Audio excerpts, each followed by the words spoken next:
오늘 말씀은 역대하 16장입니다. 아사왕 제36년에 이스라엘 왕 바아사가 유다를 치러 올라와서 라마를 건축하여 사람을 유다 왕 아사에게 왕래하지 못하게 하려 한지라. 남유다 아사 왕과 북이스라엘 왕 바아사 사이에 이제 또 전쟁이 벌어진 건데요.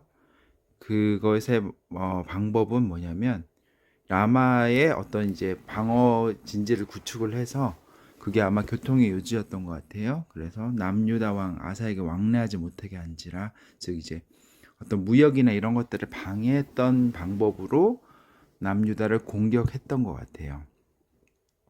아사가 여호와의 전 곳간과 왕궁 곳간에 은금을 내어다가 다메섹에 사는 아람 왕 베나닷에게 보내며 이르되, 내 아버지와 당신의 아버지 사이에와 같이 나와 당신 사이에 약조하자.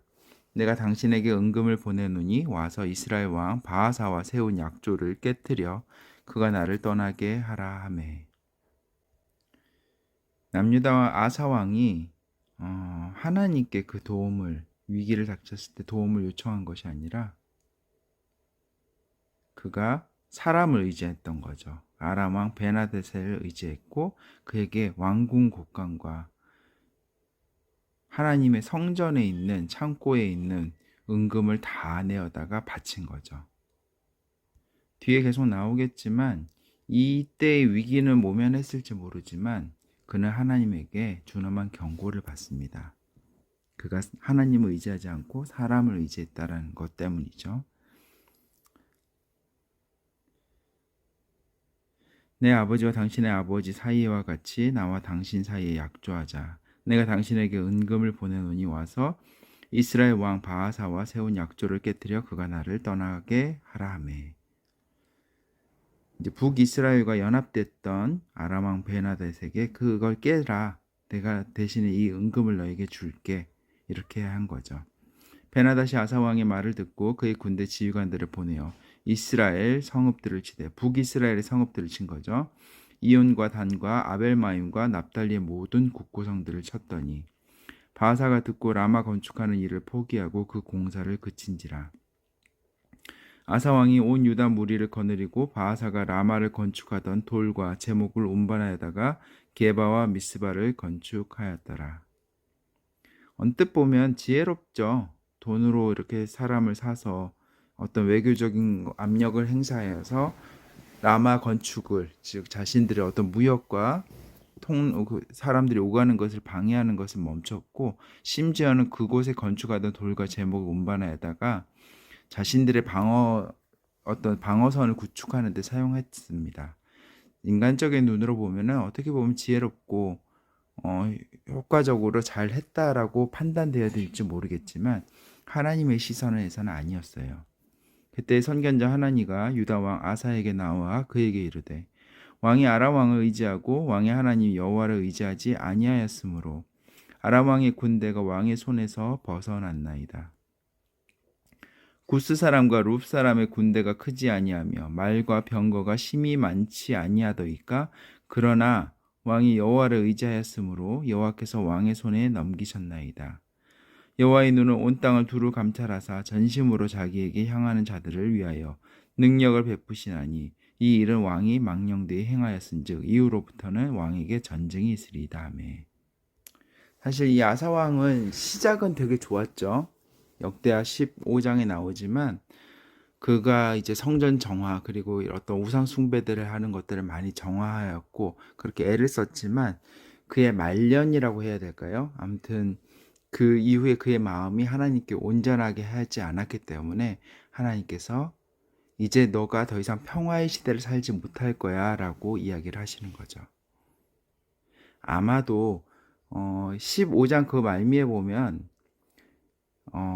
그가 이렇게 우상에 제거하고 산당은 빼야했지만 모든 우상들을 제거하고 심지어는 그의 어머니가 우상 숭배를 하니까 그 자리를 패했던, 그래서 그 마음이 온전하게 하나님께 드렸던 때부터 35년까지 전쟁이 없었거든요. 그 전쟁이 없는 기간 동안에 아마도 그의 마음이 평화롭고 이러다 보니까 하나님을 의지하지 않고 의지하는 마음들이 약해졌던 것 같아요. 그리고 그가 이제 북이스라엘의 공격을 받자 그 약해진 마음이 하나님을 더 이상 의지하지 않고 사람을 의지하겠던 거였고요. 하나님께서 그것이 왕이 망령되이 행했다라고 표현을 하고 있어요.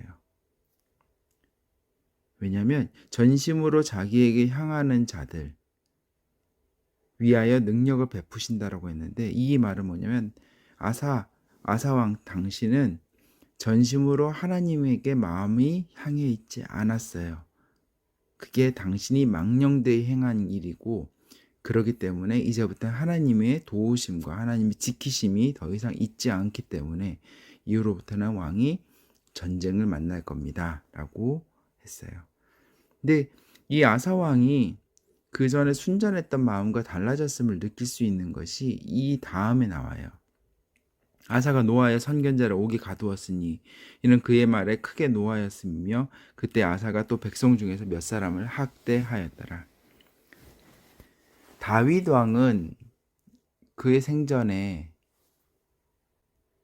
잘못을 안 저질렀던 것이 아니었지만, 다윗 왕이 정말 잘했던 것은 나단 선지자와 같은 이들이 당신 잘못했어, 당신 범죄했어 라고 지적을 할 때 왕의 권위로 무너뜨리거나 무시하거나 그들을 벌하는 것이 아니라 그 즉시 하나님께 회개했던 거죠.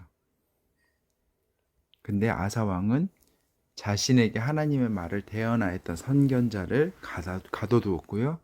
그 다음에 또 백성들 중에 몇 사람을 학대하였다는 것은 자기 그 감정을 사람에게 함부로 대하고 함부로 풀어버렸다는 거죠. 이런 그의 태도가 그의 마음이 하나님께 온전히 향해 있지 않은 것을 드러낸다고 할 수 있어요. 아사의 처음부터 끝까지 행적은 유다와 이스라엘의 열왕기에 기록되니라. 아사가 왕이 된 지 39년에 그의 발이 병들어 매우 위독했으나 병이 있을 때 그가 여호와께 구하지 아니하고 의원들에게 구하였더라.